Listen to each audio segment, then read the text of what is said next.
Ben, je suis trop content qu'on prenne ce petit temps, Romain. Bah, Chaque fois, c'est toujours un plaisir. bah, écoute, moi aussi, et à vrai dire, c'est la première fois qu'on fait un live. C'est la première fois qu'on fait un live, hein. C'est étonnant d'ailleurs que ce soit la première fois qu'on fait un live. C'est bizarre, mais ça... on a fait des vidéos, on a fait des podcasts. Là, on rentre Maintenant, on rentre dans le dans la game du partie live live. Insta. On va en faire d'autres. Exactement. Quand on aura le live LinkedIn, c'est sûr et certain qu'on fera un live LinkedIn. Ouh là là. On est Sûr sur et les certain. starting blocks, là, quand même. Complètement, complètement. Bonjour à tous ceux qui sont là. Salut Dorian, salut Juliette, hello Diane, hello Amandine, hello Marie et hello FL Marie. Je sais plus si c'est Marie ton prénom, mais bravo, bienvenue à tous. Je suis content qu'on soit là. Romain, pour ceux qui ne te connaissent pas, même si je doute que les gens de mon audience qui ne te connaissent pas sont nombreux, mais je t'invite quand même à te présenter et à raconter ce que tu fais. Alors, alors moi, je m'appelle Romain Limois. Ce que je fais, c'est que, en fait, je suis un coach business pour entrepreneurs indépendants. Donc, en fait, ce que je fais, c'est que j'accompagne les entrepreneurs indépendants et je les aide à passer des paliers. Alors, il y a deux types de paliers. Soit un palier de chiffre d'affaires. En général, je travaille avec des entrepreneurs qui font 3, 4 sur 1000 euros de chiffre d'affaires par mois et qui ont envie de passer un palier, qui ont des blocages, qui ont envie de passer un palier. Soit en fait, on vient me voir parce que on a envie de gagner en notoriété. C'est-à-dire qu'on a une expertise, mais on a du mal à avoir la notoriété qu'on mérite d'une certaine manière. On n'est pas une autorité dans son domaine et on a envie de devenir une autorité. Hmm. Donc c'est pour ça qu'on vient de voir. Et moi, mon angle d'attaque, tu le sais, c'est la marque personnelle, c'est le personal branding. Donc en fait, ça que je fais, c'est que mon coaching business est un peu orienté marque personnelle parce que quand on est un entrepreneur indépendant, en fait, on perdrait beaucoup de temps à ne pas développer son personal branding, ce que tu fais très bien, mon cher Thomas. Euh, Bah, c'est un sujet qui me euh, parle tout autant qu'à toi, donc j'ai investi c'est vrai dessus. qu'on a longuement parlé de ce sujet-là et donc c'est un peu mon angle d'attaque. Mais ce que je fais, voilà, c'est du coaching business, aider les entrepreneurs à passer des paliers. Pour aller un tout petit peu plus loin, j'ai deux volets un peu dans mon accompagnement. Il y a un volet un peu, on va dire, émotionnel, les freins émotionnels, les obstacles. Il y a les peurs, on a énormément de peurs. Et donc, je vais gratter un petit peu sur le côté mindset, sur le côté émotionnel. Et une fois que ça s'est levé, même si c'est un travail un peu continu, il y a la partie stratégie, le côté stratège. Tu sais que j'aime bien ce mot stratège. Il paraît que tu as un Euh, podcast qui s'appelle Stratège. Non, c'est pas ça, il y a un truc comme ça. Certains le disent. Et voilà, il y a la partie stratégie. Ouais. La partie stratégie, c'est vraiment essayer de se baser sur des stratégies qui sont un peu intemporelles, qui sont pas attachées au dernier hack ou au dernier truc hype, tu vois, du moment. C'est Ouais, des stratégies intemporelles. On met en place un plan d'action et puis on attaque pour essayer d'atteindre l'objectif, quoi. Donc vraiment du vrai coaching business pour entrepreneurs indépendants, je dirais ambitieux, qui ont hmm. envie de passer quelques paliers, quoi. Bah, excellent. Et ceux qui ne te connaissent pas, effectivement, je vous invite à écouter le podcast de Romain qui s'appelle Stratège et aussi l'épisode qu'on avait fait ensemble sur Young, Wild and Freelance. On avait eu une super discussion et je sais que c'est un des épisodes que les auditeurs ont beaucoup apprécié. Et justement, en parlant de cet épisode, il y a une petite phrase que tu avais dite qui est à fond dans le sujet de ce dont je voulais parler avec toi aujourd'hui. Tu avais dit dans ce Mm. podcast, l'objectif de tout entrepreneur, et rappelons-le, les freelances, les indépendants sont des entrepreneurs indépendants. Du coup, tu disais l'objectif de tout entrepreneur, c'est de partir à la rencontre de son marché. Et je veux bien Ouais. que tu étayes un peu ce que tu entends par là et qu'on parle de pourquoi c'est important cette notion d'aller à la rencontre de son marché. Ouais, c'est vrai on avait parlé de ça dans ton épisode, enfin dans l'épisode où je suis passé. En fait, il faut se dire un truc, c'est quand le monde du business, le monde en général, mais le monde du business surtout, est super bruyant. Il y a beaucoup de monde, il y a énormément de bruit, il y a énormément de contenu. On sait pas trop séparer le bon grain du mauvais grain. Bref, c'est un peu voilà, c'est très très bruyant quoi. Et donc du Mm. coup, finalement, une des choses qui est assez courant, c'est qu'on pense que les résultats que tu peux avoir, les compétences que tu développes, les quelques résultats que tu as avec tes clients, on se dit mes résultats parlent d'eux-mêmes. C'est ça qu'on se dit souvent. De toute Mm. façon, je suis très fort là-dedans, donc les gens vont le savoir parce que je suis très très bon là-dedans, dans telle compétence. Et en fait, ça c'est une erreur parce que les résultats ils parlent pas d'eux-mêmes, pas aujourd'hui. Dans les années 80, oui, dans les années 80, tu avais quelques entrepreneurs qui étaient hyper bons, ils étaient directement sur le devant de la scène. Mais avec les moyens de communication d'aujourd'hui, où il n'y a pas de barrière à l'entrée, c'est-à-dire que voilà, là on est en train de faire un live, ça ne coûte rien. Ouais. typiquement. Et on est en train de le diffuser, il y a une dizaine de personnes qui regardent aujourd'hui. Bon, bah, il n'y a pas de barrière à l'entrée, donc du coup, forcément, bah, il y a beaucoup de bruit et les résultats ne parlent pas d'eux-mêmes. Il faut prendre la parole. Il faut Mm. prendre la parole et faire en sorte que le message que tu envoies, il arrive aux oreilles de la personne que tu as envie de toucher. Et donc, tu es obligé, en fait, d'essayer de rentrer en contact avec des gens qui peuvent profiter de ton expérience, Mm. des gens que tu peux aider, quoi.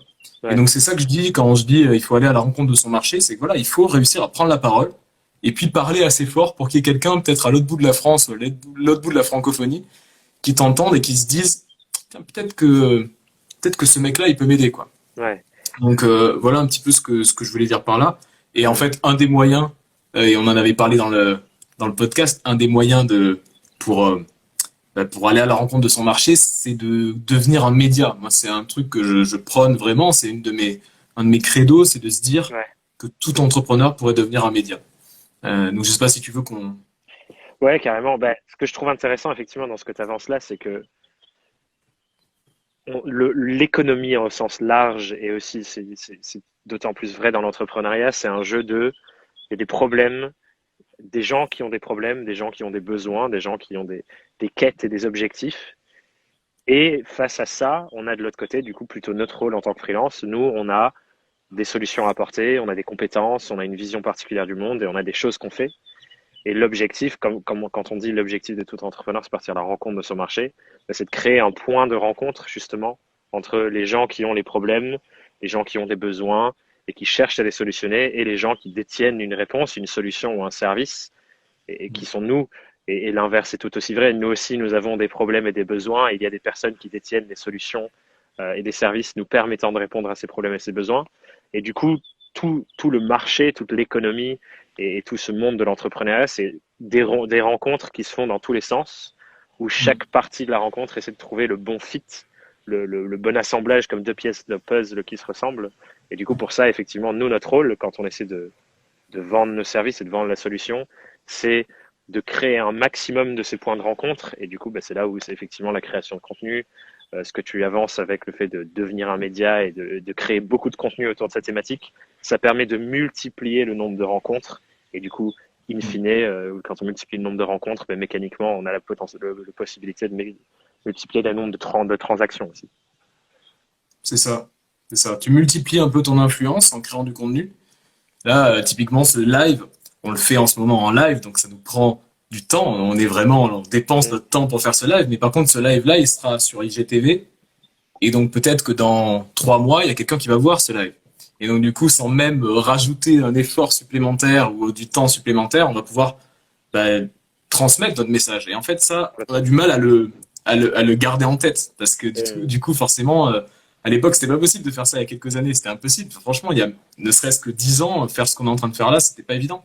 Ouais. Donc, ouais, ça multiplie. Créer du contenu et devenir un média, c'est multiplier ton influence.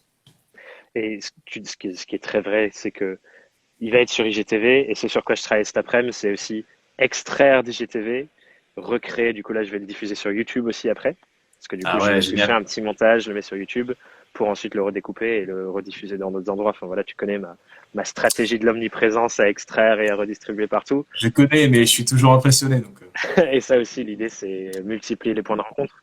Et du coup, un truc, je pense, comme on a déjà traité dessus ce sujet-là, un truc qui peut être vraiment intéressant pour les gens qui nous regardent, du coup, c'est de se dire, OK, j'ai compris, il faut que je crée du contenu et devenir un média. Ça, c'est bon, le message, on le voit de plus en plus dans l'écosystème de contenu qui existe. Je pense que ce qui peut manquer à beaucoup, c'est de se dire, OK, si je veux créer du contenu et je sais pour qui je l'ai envie de le faire, j'ai l'impression de connaître ma cible, comment je fais pour creuser le gap entre c'est qui ma cible et la compréhension de leurs problèmes pour ensuite créer du contenu par rapport à ça.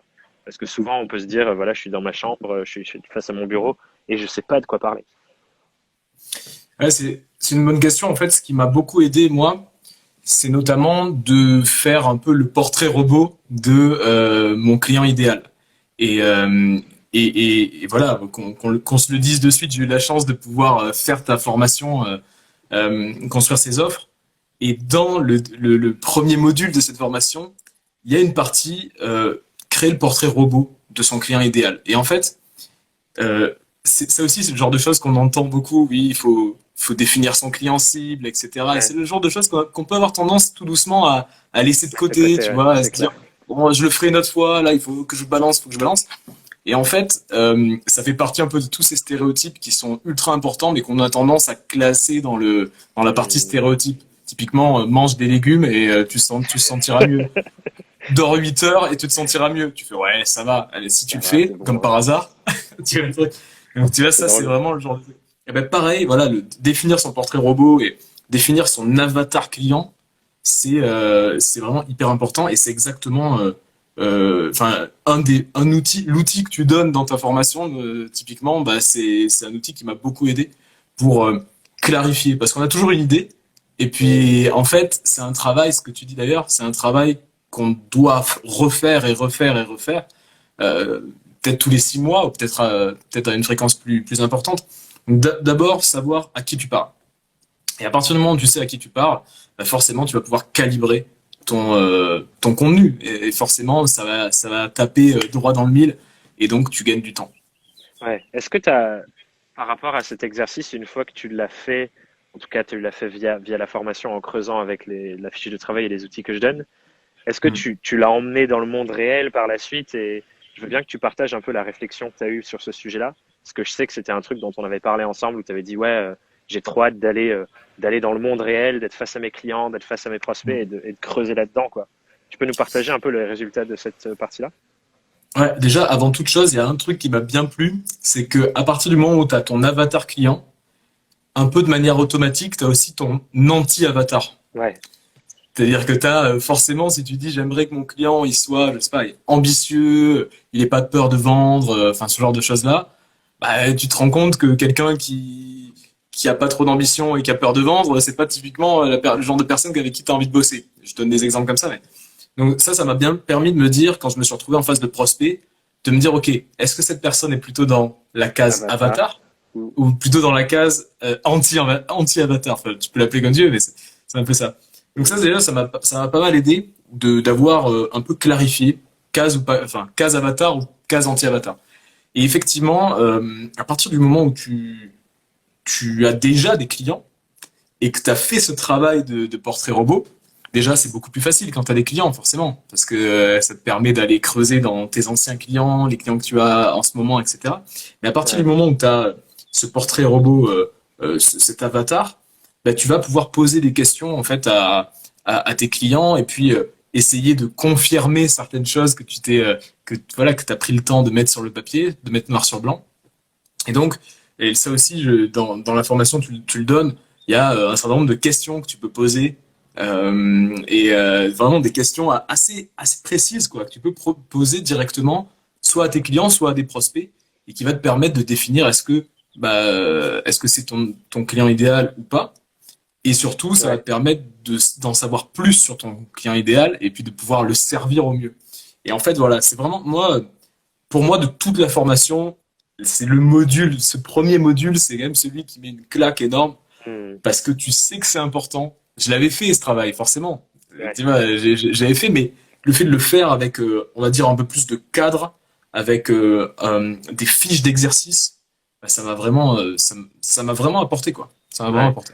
Et ce que je trouve super puissant avec ce travail, et je vois que toi, tu commences à l'intégrer aussi dans la manière dont tu gères Stratège, c'est que, et tout le reste de ton contenu d'ailleurs, c'est que quand tu as cette compréhension profonde de qui sont les gens que tu as envie de cibler, c'est quoi leurs attentes, c'est quoi leurs peurs, c'est quoi les sujets sur lesquels ils ont besoin de creuser et d'avancer, bah, tu peux leverager ça, utiliser comme un levier. Tu avais fait un épisode sur le levier, sur l'effet de levier, pour créer du contenu derrière.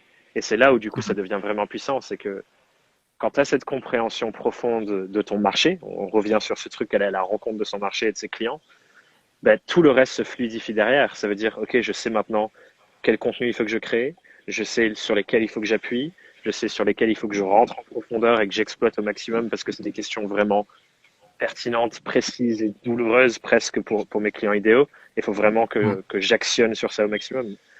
J'avais fait j'ai fait un post ce matin sur LinkedIn où il y avait écrit la force de l'empathie. Et c'est clairement cet exercice-là, c'est d'être tellement empathique que tu as une compréhension profonde et ensuite tu bases tout ton business, tout ton contenu, toutes tes offres, tout ton marketing, toute ta manière de t'exprimer sur cette compréhension-là, quoi. Et il y a un truc que j'avais pas fait, que j'avais jamais fait, parce que mon client idéal, j'avais déjà fait ce travail un peu, et ça m'a permis de confirmer. Il y a quelque chose que t'as apporté aussi dans un des premiers modules, là, dans le premier module, que j'avais jamais fait de ma vie, Mhm. c'est le fait d'aller chercher une photo de Mhm. son client idéal et de lui donner un nom. Tu Ouais. dis, oui, mais là, n'hésite pas à lui donner un nom, à mettre un petit peu ses caractéristiques. Et donc, j'ai passé quelques temps à aller chercher la photo de mon client idéal. Et ça m'a bien fait marrer aussi. Et mine de rien, chaque fois que je pense à mon client idéal, je pense à cette personne qui, malheureusement, n'a rien demandé, qui n'est pas du tout, mais bon. Voilà. Elle s'est retrouvée sur Google Images et ça y est, elle est C'est devenue. ça. C'est clair. Elle s'est Mais retrouvée dans mon petit Google Doc de notes. ouais, Et, mais c'est mais, clair que ouais. tu vois, moi ça m'aide beaucoup avec les newsletters par exemple.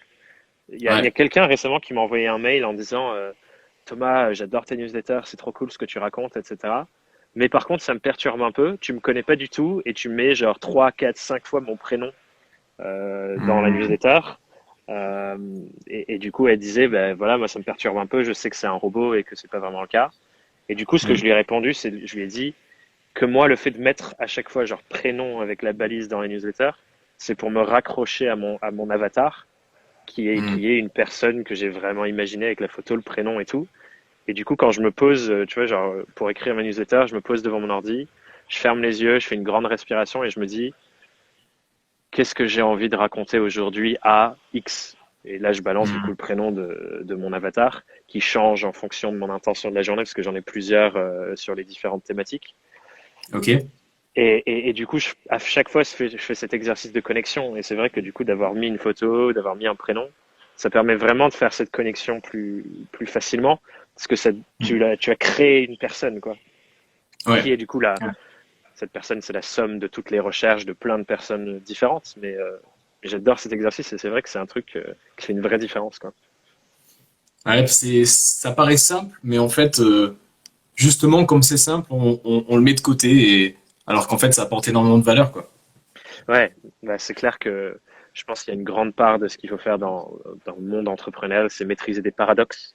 Je Hmm. crois que tu en avais parlé aussi à un moment dans Stratège et souvent, un des paradoxes, c'est les choses les plus simplistes. Il faut les maîtriser avec un niveau de profondeur que peu de personnes égalent parce que justement, ils se disent c'est simple, donc je vais pas loin dedans, quoi. Ouais, c'est l'histoire de Dan Kennedy, là. Dan Kennedy, qui est un énorme marketeur, Ouais. qui va dans une conférence où il y a, voilà, une sorte de salon du marketing, où il y a énormément de conférences différentes. Et là, il a le choix entre aller à marketing avancé ou marketing basique. Les bases du marketing ou alors marketing avancé. Et là, il réfléchit et il va à marketing basique. Excellent. Il s'assoit directement dans la salle. Et là, le speaker, il dit, mais attendez, mais Monsieur Kennedy, vous êtes quand même un des plus grands, vous êtes trompé en fait de conférence. Et en fait, là, Dan Kennedy, il dit, bah non, non, je considère que pour être excellent dans son métier, il faut maîtriser à 100% les bases, quoi. Hmm. Et souvent, les bases, elles sont simplistes, mais si tu les maîtrises bien, bah, Super c'est ça qui fait la intéressant. différence. C'est clair. Moi c'est un mindset que j'essaie d'avoir. Je me dis, attends, quels sont les livres intemporels, quels sont Ouais. tu vois, les bases de le côté le first principle, tu vois, le côté, les Hmm. principes premiers, là. Ça me plaît bien. Et bref, voilà. C'est la petite truc de Dan Ouais, Kennedy qui me faisait bien c'est marrer. excellent cette histoire parce que ça illustre super bien et je pense que dans le marketing, c'est clairement un des endroits où on oublie trop vite les fondations de ce que c'est le marketing. Tu vois, genre, c'est un truc que je raconte souvent quand je parle de marketing et tu le sais, Hmm. souvent on se dit le marketing, voilà, et c'est on prend l'argent des gens, on est là pour les faire acheter des trucs qu'ils veulent pas, etc. Et on voit le marketing comme ça, alors que à la base, la fondation même du marketing, la première étape, c'est s'intéresser aux autres. C'est de se demander qui est la personne à qui je m'adresse et faire ce travail d'empathie dont on parle depuis le début, avec un niveau de profondeur vraiment poussé. Et la base Ouais. du marketing, c'est ça. C'est un truc hyper ouvert vers l'extérieur où tu Hmm. veux aller comprendre presque comme un sociologue ce qui se passe dans la vie de quelqu'un. Et Ça. ça, je pense 90% des marketeurs l'oublient, même des gens qui font du marketing toute la journée en agence, qui sont Mm. concentrés sur eux-mêmes et leurs propres idées, et ils oublient qu'en fait, la base de la base, c'est quoi? C'est je dois comprendre la personne en face de moi, quoi. Ouais. Ouais, complètement. Le côté empathique, c'est quand même la base Bah ouais, et pareil, ça paraît simple. Oh, il faut être empathique. Tu te dis, c'est hyper simple, mais en fait, ouais, c'est c'est ça. clair. C'est juste exactement ça, quoi. Et te mettre dans la peau de la personne de la personne que tu veux aider, quoi. Ouais. Du coup, je veux bien qu'on creuse encore un peu plus loin ce truc. Là, ce qu'on a dit pour l'instant, c'est OK. Quand tu fais ce travail de compréhension profonde de tes cibles, ça facilite le fait de les identifier. Déjà, ça, c'est un grand pas. Le fait de créer du contenu derrière aussi, parce que tu comprends tous leurs enjeux, toutes leurs aspirations et ainsi de suite. J'aimerais bien qu'on revienne aussi sur à quel point ça, parce que pour moi, ça fluidifie clairement toute notre activité. J'aimerais bien qu'on parle un peu aussi de ce que ça apporte sur les offres et sur la manière de construire. Qu'est-ce qu'on a envie d'apporter à son client, qu'est-ce qu'on a envie d'apporter à son marché. Je sais qu'en ce moment, toi, tu es en train de revoir, peaufiner, approfondir, perfectionner ce que tu proposes à tes coachés Mm. avec ton organisation de tes accompagnements. Je veux bien que tu nous parles un peu de cette démarche de réflexion. Ouais, en fait, euh, dans la catégorie conseil simple mais indispensable, Ouais. il y a le côté avoir une offre qui s'adapte bien en fait à ton client cible. Et donc Mm. forcément, oui, justement dans la formation, il y a un module aussi sur les offres qui est hyper intéressant. Et en fait, euh, ce qui est sûr, c'est qu'en fait, si t'as pas une offre en fait, tu peux avoir déterminé ton client cible et vraiment savoir qui il est et voilà et te dire c'est bon. Si derrière tu as une offre qui est pas du tout calibrée à ses attentes et à sa façon de fonctionner, en fait, tu vas pas vendre d'une certaine Ouais. manière. Et ça, c'est un truc aussi qu'on se dit pas, c'est que parfois, bah voilà, on a envie de rendre. Enfin, moi, mon mindset, c'est de dire qu'en gros, il vaut mieux avoir, vaut mieux dé- faut mieux démarrer par une offre très simple, très minimaliste. Pareil pour l'acquisition, avoir un canal d'acquisition très simple, Mm. une technique de conversion très simple et une offre très simple. Et Mm. ensuite, dans un deuxième temps, et c'est ce que tu montres aussi, tu peux augmenter petit à petit l'échelle de valeur et puis proposer des offres de plus en plus euh, où il y a de plus en plus de valeur, mais aussi de plus en plus avec un tarif qui est de plus en Qui plus grandit, élevé ouais. Ouais. en fonction de la valeur que échanges contre ce prix-là. Et donc, ouais, moi, ma réflexion, c'est de me dire, là où je suis en train, comme en ce moment, je suis en train un petit peu de peaufiner tout doucement, on va dire, mes packages, bah forcément, j'essaie de me dire, OK, sois le plus minimaliste possible et puis essaie de proposer quelque chose de simple qui répond vraiment à Mm. bah, ce qu'attend mon client cible. Et là, l'intérêt d'avoir des clients, c'est que tu peux leur poser des questions, tu peux voir un peu comment eux réagissent à tes petites modifications et puis adapter ça. Et donc je pense que voilà, une des plus grandes chances, c'est d'avoir déjà des clients. Et si tu n'as Ouais. pas de clients, bah, tu réfléchis à ton client cible, à la personne que tu aimerais toucher, et puis tu lui confectionnes en fait une offre très simple pour démarrer qui va répondre à son problème majeur, quoi, son premier problème. Ouais. Et ça, ce qui est intéressant avec ça, c'est que effectivement, tu as déjà des clients, tu es encore dans ce truc de rencontre avec ton marché, même s'ils sont déjà tes clients. Parce que du Bien coup, sûr. on le disait au départ, c'est itératif et ça permet de continuellement approfondir, approfondir. Et ce que je trouve Mm. intéressant là-dessus, c'est qu'on rebondit sur un autre truc dont on avait parlé pendant notre épisode de podcast sur les feedbacks, Ouais, sur à quel point est-ce qu'en fait, la différence entre notre nous de maintenant et notre nous dans 10 ans, qui a beaucoup, un niveau de réussite beaucoup plus grand, c'est juste le nombre de feedbacks qu'on a reçus du marché. Et c'est là ouais. aussi l'intérêt de constamment partir à la rencontre de nos prospects, de nos clients idéaux, de nos clients actuels. C'est pour Mm. générer davantage de feedback sur notre compréhension de qui ils sont et leurs besoins, sur notre offre aussi, parce que c'est pas parce qu'on a construit une fois notre offre que ça y est, c'est fini. Elle devient un outil sur lequel on doit générer des feedbacks pour Ouais. continuer de l'améliorer au fil de ces feedbacks. Ouais, le feedback hyper important. Ouais. Là, c'est vraiment quelque chose que j'ai dans la tête aussi, c'est de se dire que en fait, tu dois toujours rechercher le feedback du marché. Et on le fait pas. La majorité des gens ne le font pas parce que ça fait mal d'avoir du feedback. Et Hmm. moi, le premier, parfois, j'ai un peu réticent de me dire, tiens, je vais aller je vais aller tester ce truc-là, je vais aller demander à mes clients, je vais aller prendre mon téléphone, etc. Mais il faut que tu aies du feedback parce qu'en fait, on connaît parfois, tu sais, l'analogie du start-upper qui est dans son garage pendant 3 ans et Ouais. qui est en train de faire un truc énorme pendant 3 ans, puis dès qu'il le sort sur le marché, personne n'en veut. Et en Mm. fait, ça aussi, ça fait partie dans la catégorie, tu sais, stéréotype complètement vrai et complètement véridique. Effectivement, si tu restes dans ton coin et que tu cherches pas le feedback, bah forcément, tu peux prendre une grosse claque, quoi. Ouais. Donc en fait, même quand tu crées du contenu, c'est pour ça que c'est important quand les gens te disent j'ai apprécié ton contenu et qu'ils font cet effort de dire voilà, je prends un peu de temps pour te dire que j'ai aimé cet épisode ou j'ai apprécié ce que tu fais ou j'aime ce live, etc. Les gens qui sont là en ce moment en live et qui nous mettent ouais, je suis d'accord, etc.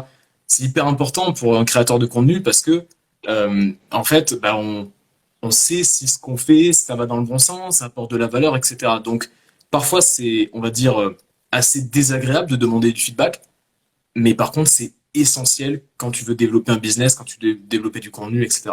Donc, ouais, moi, je pense que l'entrepreneur, en fait, avoir de l'expérience, c'était ça qu'on se disait, avoir de l'expérience. Quelqu'un qui dit j'ai 10 ans d'expérience, Ouais.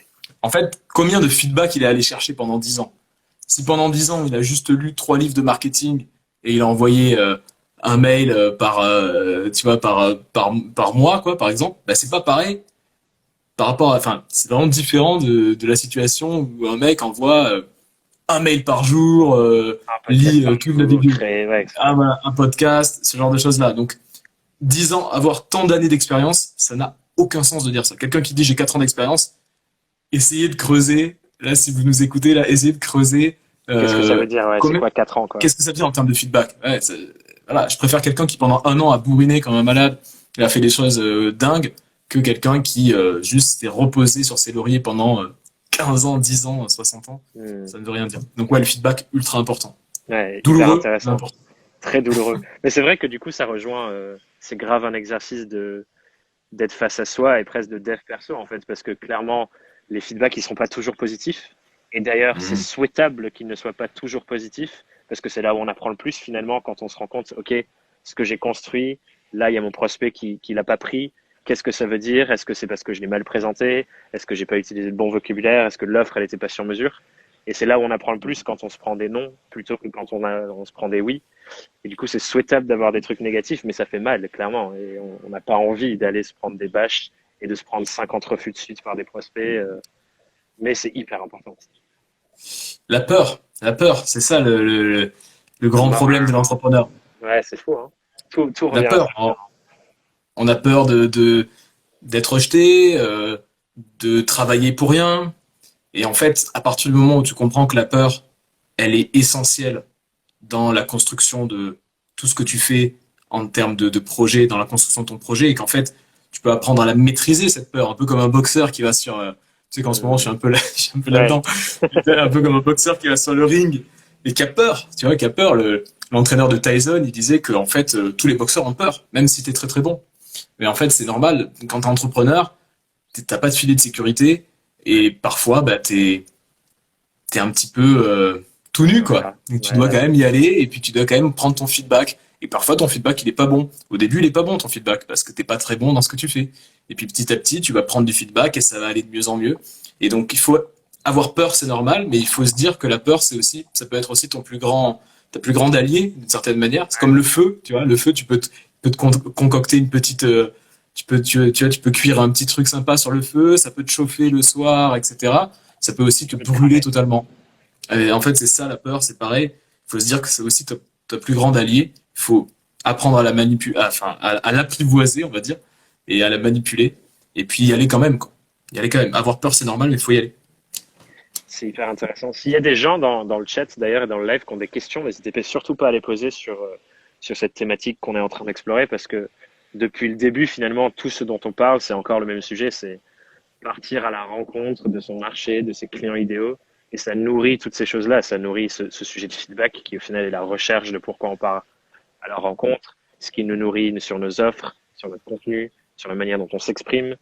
Et enfin, je trouve la raison pour laquelle je suis passionné par ce sujet et pour laquelle j'ai voulu créer une formation sur ça, c'est que vraiment, je trouve que c'est les fondations indispensables de toute activité entrepreneuriale pour tout indépendant, qui est, comme tu dis, laissé de côté parce que c'est un stéréotype, ou en tout cas traité, mais genre on frôle, on effleure juste la surface, quoi, et on va pas au niveau de profondeur où il faut vraiment aller.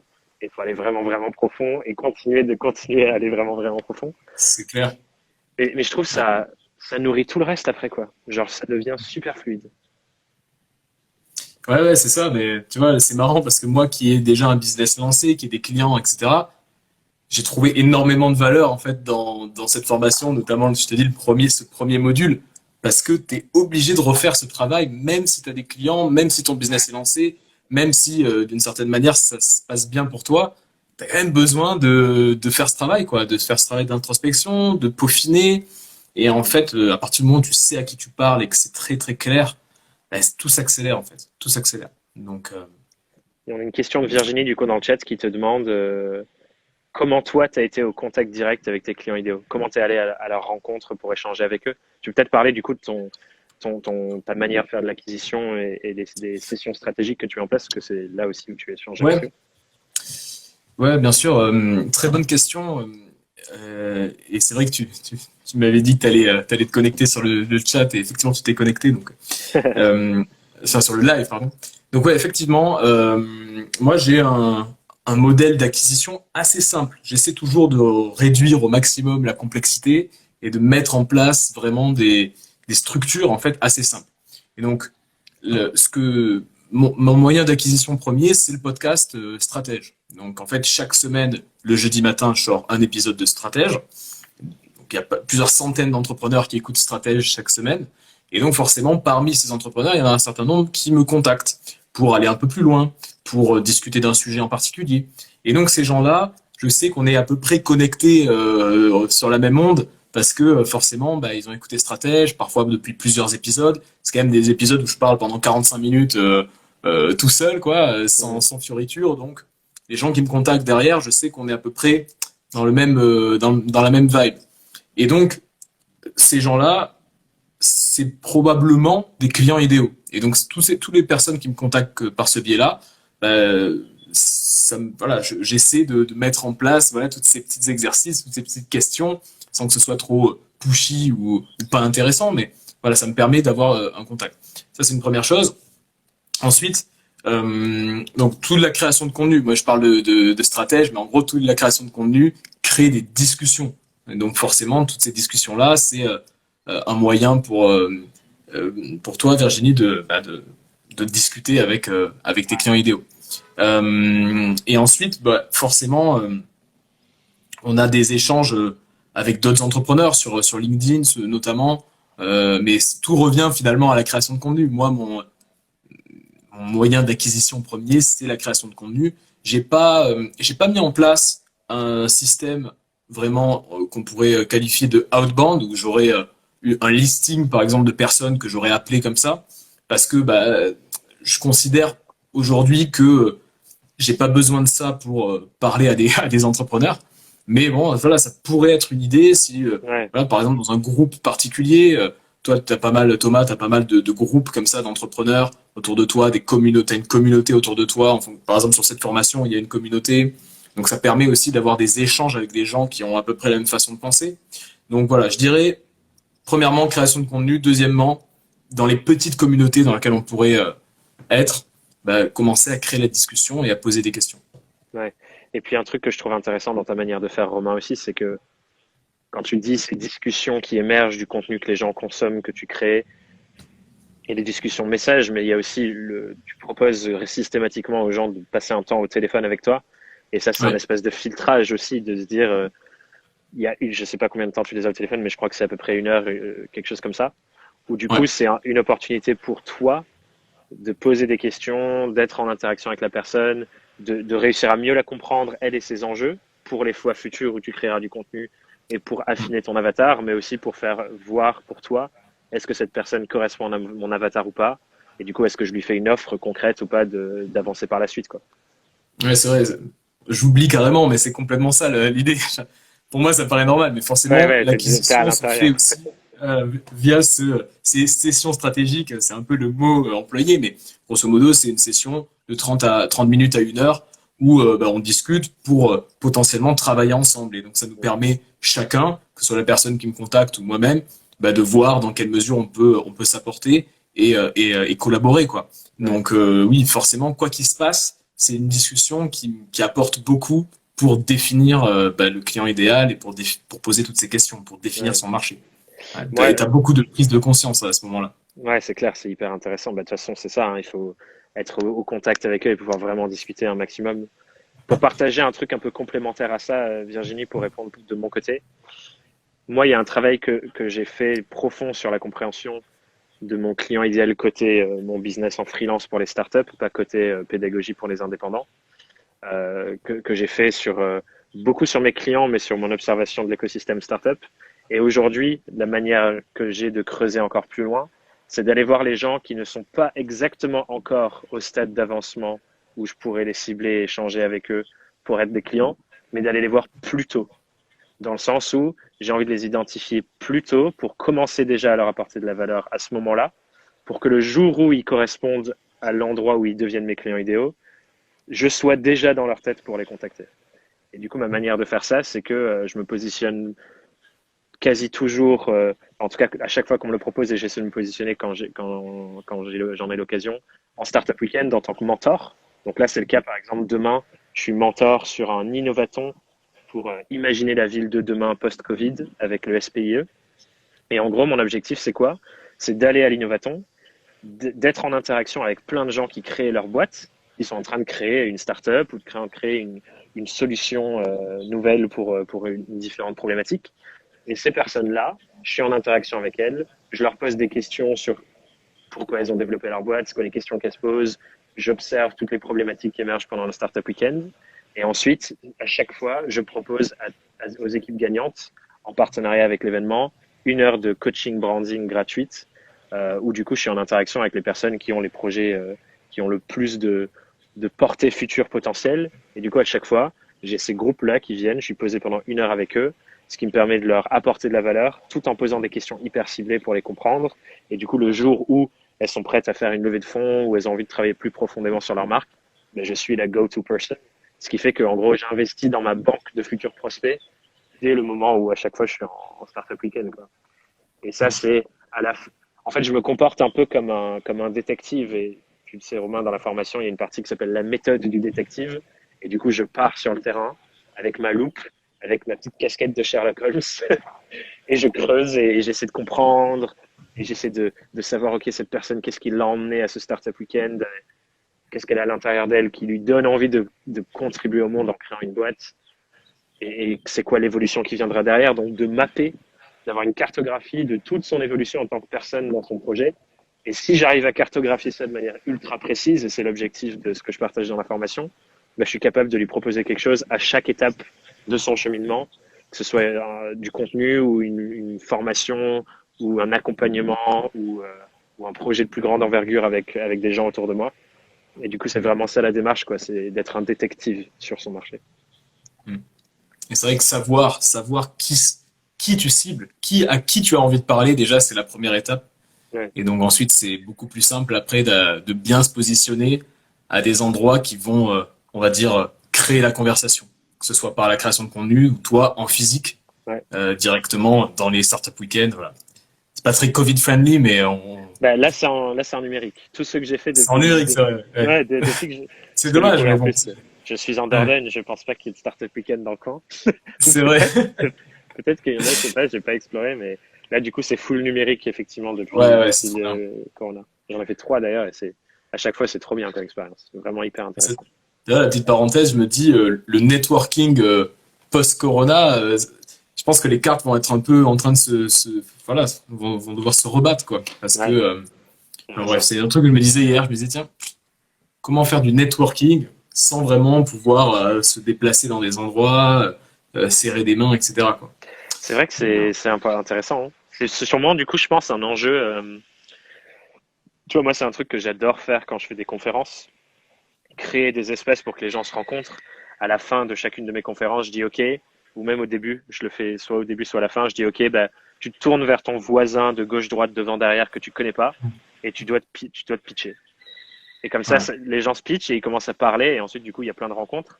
Mais c'est vrai, je pense que c'est un enjeu pour les conférenciers ou les gens qui organisent des événements en ligne de réussir Ouais. à recréer des espaces comme ça dans leur manière d'organiser leur conf.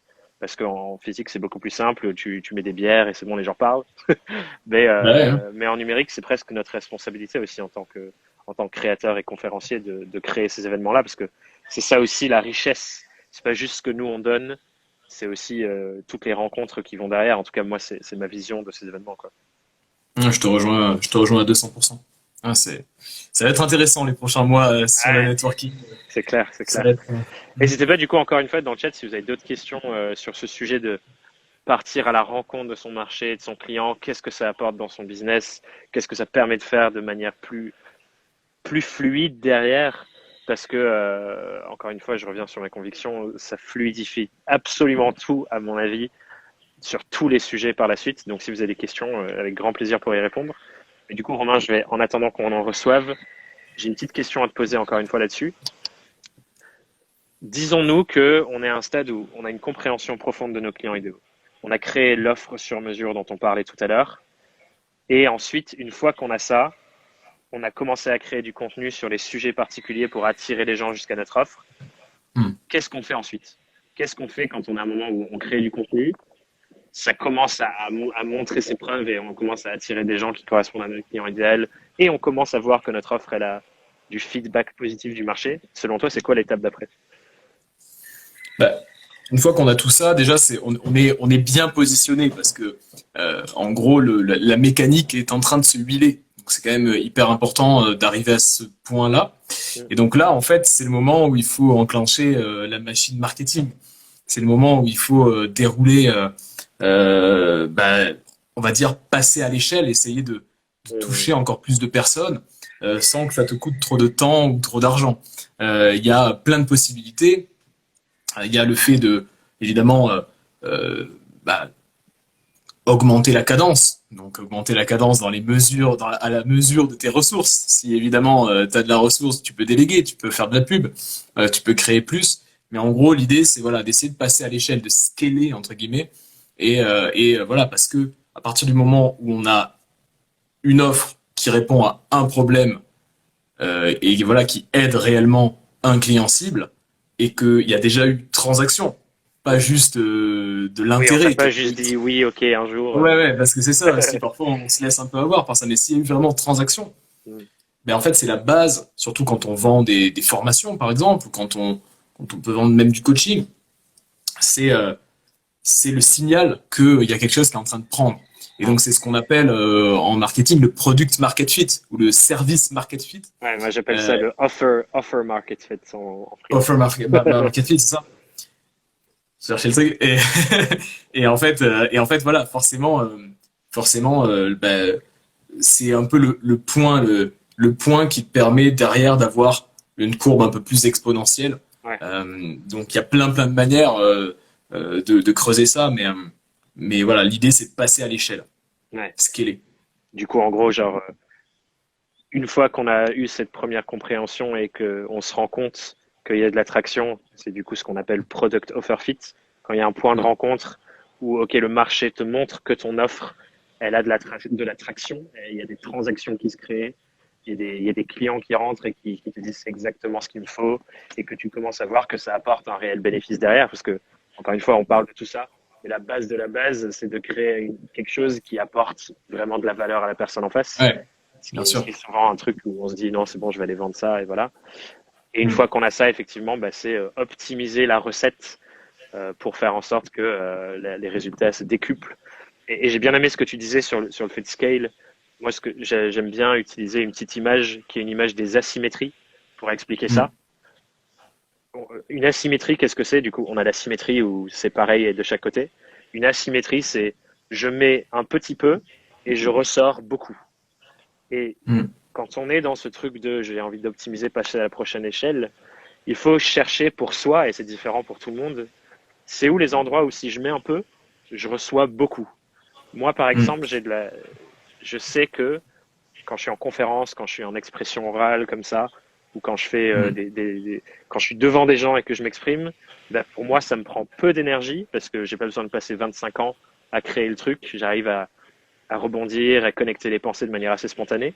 Mais ça peut Mm. m'apporter beaucoup de résultats parce que ben, c'est là où je m'éclate et où je suis le plus vivant et où je sors de ma tanière quand je suis comme ça en présentiel avec les gens. Et du coup, ça, c'est mon Ouais. asymétrie. Mais il y a d'autres personnes, et je pense, toi, avec Stratège, tu es en train de trouver, tu es là avec ton micro, tu balances sur un sujet pendant 45 minutes, hyper profond, de manière super réfléchie, et les résultats que tu prends de cette construction, bah, ils sont asymétriques parce que, d'autant plus que c'est un effet de levier du fait que ce soit du média. Mais C'est ça. Il y a qu'est-ce qui est du jeu pour toi et qui en fait est du travail pour la majorité des gens. Et en fait, c'est ça un peu la symétrie. C'est ouais, moi consommer du contenu pour créer un épisode de podcast, c'est du plaisir. C'est du plaisir et donc du coup, j'enregistre ça facilement en 30-40 minutes. Et en fait, ce qui est vraiment, on va dire, ce qui est énorme, c'est qu'en fait, bah, pour beaucoup de gens, ça serait quelque chose de compliqué. Ça serait du travail, quoi. Et ouais. donc, voilà. Qu'est-ce qui est un jeu pour toi et du travail pour les autres? Et là, tu peux mettre le doigt, quand tu réfléchis à ça, tu peux mettre le doigt sur quel est ton effet de levier, quelle Ouais. asymétrie tu peux créer. C'est hyper intéressant du coup parce que c'est clair que c'est ultra personnel. Je profite pour répondre à la question de Lowly Tag dans les commentaires. Je suis désolé, je ne connais pas ton prénom qui me demande est-ce que mes formations sont ouvertes à tout le monde, qu'importe le business. Effectivement, je considère vraiment que cette réflexion, c'est qu'importe le business, c'est vraiment les fondamentaux de la relation de humain à humain en fait. Toute activité entrepreneuriale, tout business entre guillemets, pour moi, c'est pas B2C, B2B, ce genre de choses. C'est un être humain qui est toi, qui a envie d'apporter quelque chose à un autre être humain. Et pour avoir transaction et avancer ensemble et avoir une transaction et délivrer ce que tu as envie de délivrer, bah, du coup, il faut créer une relation humaine. Et cette relation humaine, elle passe par l'empathie, par la compréhension profonde de cette personne-là en face, ses besoins, ses valeurs, ses problématiques, ses attentes, ses peurs, ses anxiétés, toutes les raisons pour lesquelles elle se couche pas la nuit pour créer quelque chose qui soit vraiment sur mesure pour cette personne, tout en respectant et en apportant au monde ton unicité à toi en tant que personne. Donc c'est vraiment créer une relation humaine. Et c'est pour ça, effectivement, ben oui, c'est la même réflexion pour toute personne. Et j'ai mis beaucoup de temps à me plonger dans comment je construis une méthode qui peut parler à tout le monde, que ce soit quelqu'un qui soit naturopathe ou graphiste. Et j'ai vraiment envie, Romain en parlait tout à l'heure, revenir au principe premier, pas être dans le Mm. hack de dire voilà, les naturopathes ils font ça en ce moment, il faut faire exactement ça, mais vraiment Mm. être profond dans ce truc des principes premiers de la relation humaine. Quoi. Après, tu peux aussi, je dis ça pour Lolitag, mais pour les autres aussi, si vous avez un petit doute et que vous avez envie de savoir si cette formation Construire ses offres elle est vraiment faite pour vous, n'hésitez pas à m'envoyer un mail sur hello@thomasburbidge.com et je vous réponds avec grand plaisir pour vous dire si par rapport à votre situation, où vous en êtes, vos réflexions, est-ce que c'est le bon moment, est-ce que c'est pas le bon moment, je vous répondrai avec grand plaisir, donc n'hésitez surtout pas. Moi, voilà, voilà, pour que tout le monde soit clair, on se connaît très bien tous les deux, on est potes, mais vraiment ce que je vais dire là, c'est vraiment pas une histoire de j'essaie de pousser ta formation, tout ça. Déjà, je l'ai faite cette formation et je la trouve super, mais surtout ce qui m'a vraiment plu, c'est vraiment quand j'ai démarré la formation, je me suis dit ah ouais, il y a vraiment beaucoup de contenu dans cette formation. Il y a vraiment énormément de contenu. Et en fait, j'ai déjà acheté ces dernières années des petites formations à 100 euros, de plusieurs infopreneurs. Ah, c'est un peu le truc. Et là, en fait, je me suis dit, OK, il y a à peu près 10 fois plus de contenu que dans une petite formation à 100 euros. Et il y a vraiment, je me suis dit, il y a beaucoup de travail, quoi. Je me suis dit, je te voyais la construire petit à petit, cette formation. Et effectivement, tu mettais beaucoup de temps. Et vraiment, voilà, la première impression que je me suis dit, c'est OK. Déjà, on en a vraiment pour notre argent. Il y a énormément de valeur. Et vraiment, sans rigoler, j'ai trouvé que, ouais, il y avait beaucoup de contenu, quoi. Beaucoup de contenu. Et en même temps, c'est pas effrayant. Il y a beaucoup de choses à faire, mais tu l'as bien découpé en petites étapes. Et donc, c'est pas effrayant. Tu te dis pas, oulala, je vais pas aller jusqu'au bout parce qu'il y a trop de choses. Et chaque fois, il y a des exercices avec des petits Google Docs vraiment super bien faits. Ça, je m'attendais pas à ça non plus. Des petits Google Docs avec des petites questions. Tu peux remplir ton petit Google Doc. Donc, tu as vraiment un support que tu vas pouvoir réutiliser derrière. Et ça, vraiment, voilà. Donc, c'est pas pour faire une pub un peu mal placée ou quoi. C'est réellement ce que je pense. La première fois que voilà, dès que je suis rentré dans cet espace membre, je me suis dit, waouh, il y a du travail, quoi. Il y a vraiment du travail. Et il y a Bah, vraiment du contenu, il y a de quoi se mettre sous la dent, quoi. Donc, je te voilà. remercie pour ce retour, Romain, parce que ça me touche beaucoup, d'autant plus que toi, tu sais à quel point j'ai cette part un peu obsessive de me dire, OK, les gens, ils vont investir tant. Là, c'est 250 € le prix de la formation. Comment je peux faire pour que ce qu'ils vont recevoir, c'est x10? Parce que clairement, mon intention, et c'est ce qu'on reproche souvent, en plus, dans le monde de l'infoprenariat. Les gens, ils se disent, OK, je vais faire de la formation, je vais le vendre à des centaines de personnes, je vais faire des trucs pas chers, machin.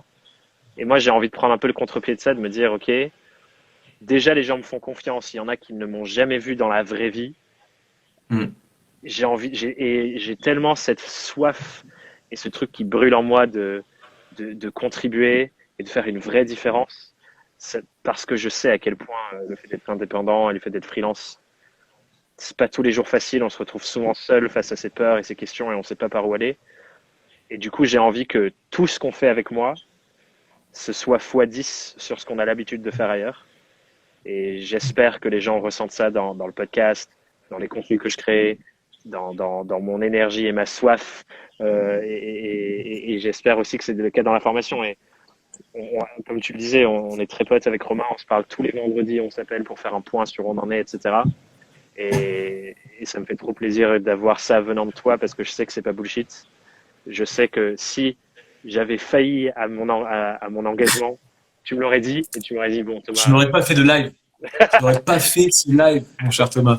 Non, mais même en off, tu m'aurais dit, bon, mec, là, faut Ouais, bien passer la sûr. seconde un peu, quoi. Mais Et tu du sais, coup, parfois, quand tu consommes du contenu, parfois, assez rarement, tu peux avoir cette sensation de valeur. Tu dis, ouh, il y a beaucoup de valeur derrière ce contenu-là. Et ben là, cette formation, c'est ce que je me suis dit. Je me suis dit, ouais, ah ouais, d'accord. Ah ouais, d'accord. Pas mal. Pas mal. Vraiment pas mal. Et puis voilà, tu mets du temps à la faire, ça avance, tu peux pas la faire comme ça en 2 heures. Et en ouais, fait, voilà, la concurrence sur le marché, c'est des gens que, voilà, tu peux vraiment faire des petites formations en 2 heures, rapido, et puis en fait, t'oublies. Et là, en fait, c'est justement le genre de formation que tu peux pas faire en 2 heures. Et que, voilà, t'es obligé de te creuser la tête, de réfléchir, de te mettre des petits créneaux dans ton agenda parce que voilà, tu vas vraiment creuser, quoi. Et ce travail-là, bah, il paye, forcément. Et voilà, donc Est-ce qu'on franchement, t'a, est-ce qu'on t'a belle déjà formation. posé la question? Merci. Est-ce qu'on t'a déjà posé la question à toi, Romain, de comment tu jauges le fait de tout mettre dans ton contenu ou pas, ou d'en garder pour le coaching? On t'a déjà posé cette question ou pas? Moi, on me l'a posé plusieurs fois. Oui, ce genre de question de se dire, est-ce que je donne tout Ou ou pas? pas? Ouais. Voilà. Bah, en fait, je pense que moi, j'ai une philosophie là-dessus, mais en fait, les gens n'achètent pas de l'information. En fait, ils achètent pas de l'information, ils achètent une information qui est organisée Mm. et ils achètent de l'accompagnement. C'est ça qu'ils achètent les gens. L'information, tout le monde sait qu'elle est disponible. Mais alors justement, ce qui est un peu le pendant de tout ça, c'est qu'elle est disponible, mais on peut vite se noyer, en fait. Et donc du coup, les gens, euh, ils achètent pas de l'information, ils achètent de l'organisation de cette formation. Donc moi, en fait, partant de ce principe-là, je me dis que je vais pas commencer à me garder sous le coude des trucs que je dis pas, etc. Par contre, ce que je fais, et ça c'est vraiment quelque chose que je fais de façon hebdomadaire, c'est que je continue à me nourrir Ouais. d'informations, à me nourrir de contenu pour faire évoluer ma réflexion. Et donc parfois en coaching, ça peut m'arriver voilà d'avoir une clé que je n'avais pas la semaine d'avant, mais que j'ai réussi voilà, à intégrer dans Intégrer, mon quoi. coaching et directement la transmettre dans mon coaching, pas perdre de temps et directement la transmettre. Et donc je vois un petit peu comment ça fonctionne, etc. Donc je pense que retenir, faire de la rétention d'informations pour s'en garder sous le coude, je suis pas sûr que ça soit une très bonne idée. Par contre, fournir une information plus ordonnée, avec plus d'outils, plus actionnable, Mm. euh, là oui, là je dis oui. Plus méthodisé, quoi. Voilà, organisé. Ouais. Ouais, je partage à fond ta conviction. Je partage à fond ta conviction. Et j'ai l'impression que parfois, presque, on se facilite pas la tâche en ayant cette approche-là. Parce que moi, c'est clairement ma réflexion. C'est je veux m'engager à avoir un impact énorme et pour ça, je dois tout donner, même dans mon contenu gratuit, y aller comme un porc et creuser loin. Ça va prendre Mm. des années à tout sortir du coup parce que du coup, bah, toutes les réflexions doivent être très poussées. Mais du coup, je me dis, bah, maintenant que j'ai fait ça sur le podcast Pensée quotidienne, dans mes vidéos, etc.,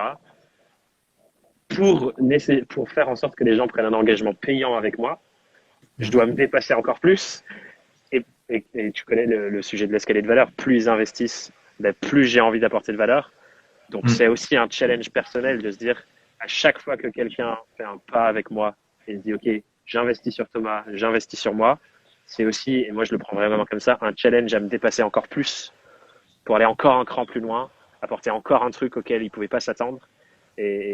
et apporter un niveau plus profond de mind blown pour faire en sorte que la personne se dise putain, j'ai jamais vu ça ailleurs. Et c'est les retours que j'ai sur la formation des gens qui l'ont déjà suivi, qui étaient dans les préventes, même Mm. des gens qui ont fait plein de formations un peu comme toi, tu as pu le faire.